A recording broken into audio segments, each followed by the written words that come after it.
Hello, fellow Gravity Falls fans. Welcome back to the weird side of the internet. Great to have you here. Today, we're cracking open the real mystery behind the show. And no, it's not in Journal 3. It's in the recording booth. Let me tell you this. There was only one guy behind the grumpy con man, the chaotic triangle demon, and the man-child obsessed with nachos. Get up to the Mystery Shack, folks! That's Grunkle Stan. What's going on, dudes? I say dudes a lot, dudes. That's Seuss. Reality's an illusion, the universe is a hologram, buy gold, buy! That's Bill. And the voice of Mabel once screamed so hard in the booth she lost her voice, then came back and recorded lines fresh out of emergency surgery. Yes, you can keep chewing on my sweater. Yeah, Gravity Falls wasn't just weird on screen. Behind the mic, it was pure madness too. Today, we're digging into the voices that made the Mystery Shack feel real. From secret voice doubles to casting choices that happened because someone cracked their voice mid-sentence. This is the side of Gravity Falls you never saw coming. And once you know who's behind your favorite lines, good luck ever unhearing them. Okay, let's start up with Mabel.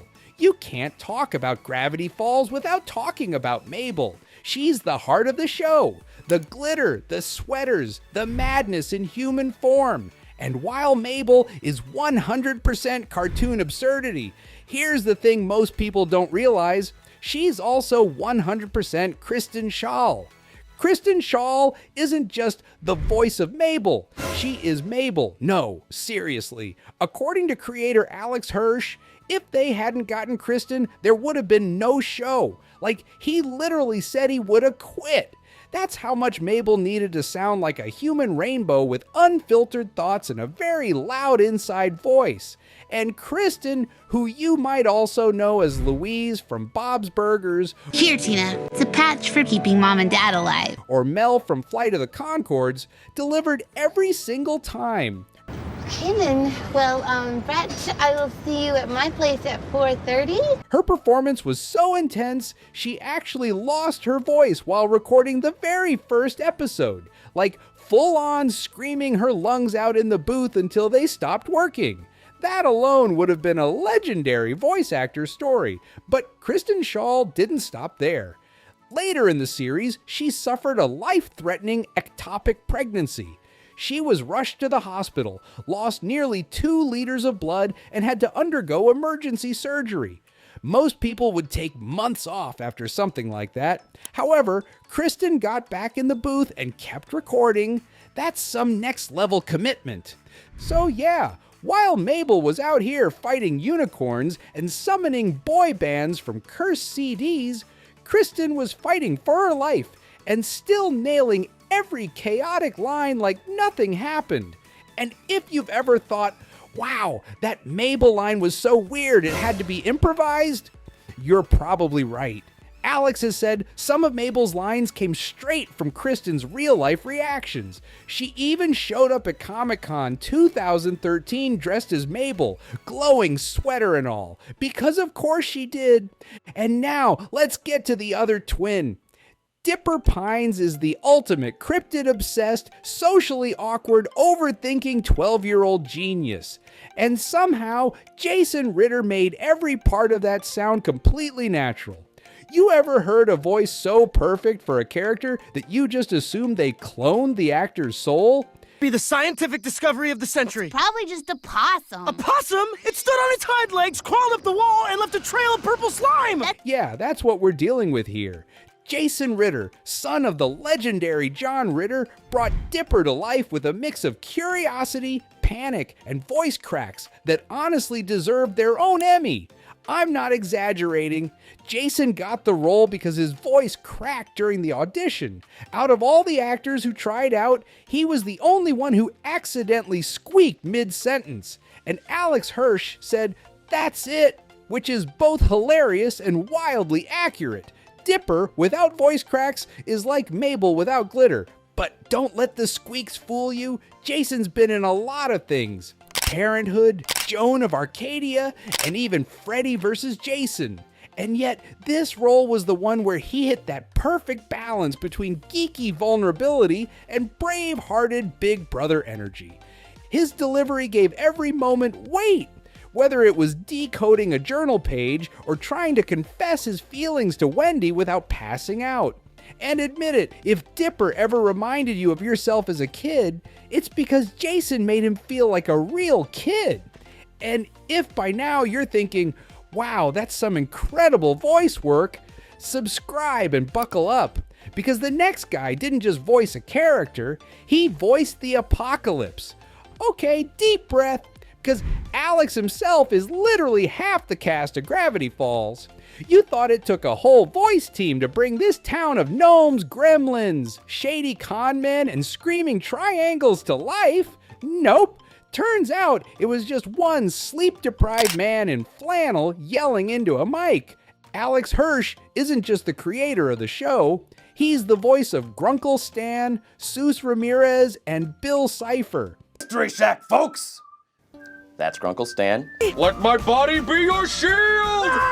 That's cranky grandpa energy, soft-hearted handyman chaos, and a dimension-shattering nightmare demon all came from the same throat. But wait, he didn't stop at the big names. He also voiced Old Man McGucket, Quentin Tremblay. I'm Old Man McGucket! That's Old Man McGucket.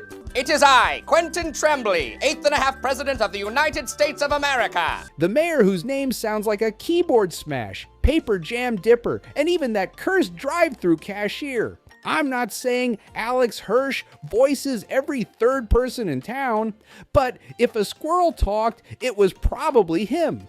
And let me tell you the surprising part. Most of these characters are based on people from Alex's real life. Grunkle Stan, his grandpa.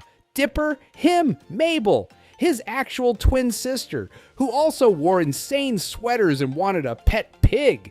You can't make this stuff up. Now, let's talk about Seuss for a second. Because while Stan is loud and Bill is terrifying, Seuss is pure emotional support NPC energy. Hirsch gave him a soft, awkward voice that somehow made phrases like, "I accidentally made a 2D girlfriend in my basement" sound wholesome. That's talent, man. Next on the list is Wendy Corduroy. She is the kind of character we all wanted to be in high school. Effortlessly cool, borderline fearless, and casually throwing axes like it's just a Tuesday. We owe it all to Linda Cardellini. You probably know Linda from a ton of cult classics. She was Velma in Scooby-Doo, Lindsay in Freaks and Geeks, Sylvia in Mad Men, and even Hot Dog Water in Mystery Incorporated.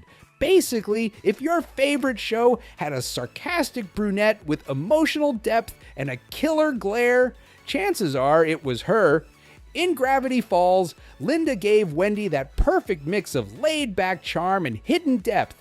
Her voice gave Wendy that effortlessly cool, whatever attitude, but with just enough warmth to make you believe she actually cared. Linda's delivery made every line hit, whether she was roasting Dipper's awkwardness or swinging an axe at a shapeshifter like it was just another Tuesday. And especially in Into the Bunker, she made Wendy feel real. Linda might have made Chill sound easy, but the guy coming up next, he's the voice behind Ford Pines. Yeah, the world-weary genius with 6 fingers. Here we're talking about J.K. freaking Simmons, whose voice could just emotionally wreck you in under 5 syllables. When Ford Pines showed up, the whole tone of Gravity Falls changed. Suddenly, the show was all about trust, betrayal, multiverse meltdowns, and the deep pain of not hugging your twin for 30 years. And Simmons, he nailed all of that with a voice that made you feel like reality itself was about to apologize to him.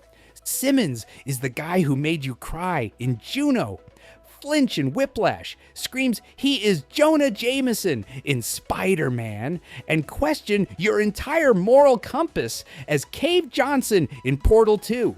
So yeah, casting him as Ford was basically Disney saying, here's a walking trauma dump with a voice like a thunderstorm. Good luck, kids. Every time J.K. Simmons opens his mouth as Ford, it feels like something important is about to happen, or explode, or emotionally implode. His voice carries weight. That reunion scene with Stan, Simmons doesn't overplay it, but you feel everything. It's less cartoon moment and more grab the tissues, we're spiraling. So, we all know Gravity Falls had monsters, time travelers, and a talking pyramid with beef, but the real shocker is finding out most of those voices came from one chaotic mastermind and a cast talented enough to make you cry, laugh, and question reality, all in the same scene. These voice actors literally became dimension-jumping legends to get in character. So, next time you hear Sue say something weirdly profound, or Mabel scream about glitter justice, remember, that was someone's actual job. And honestly, we all peaked watching this show. Got a favorite voice, or a quote that lives in your brain like a cursed gnome? Drop it in the comments, and yeah, subscribe too. Don't make us send a shapeshifter to convince you. More weirdness is coming soon, so keep your journal close and your eyeballs open. Thanks for watching!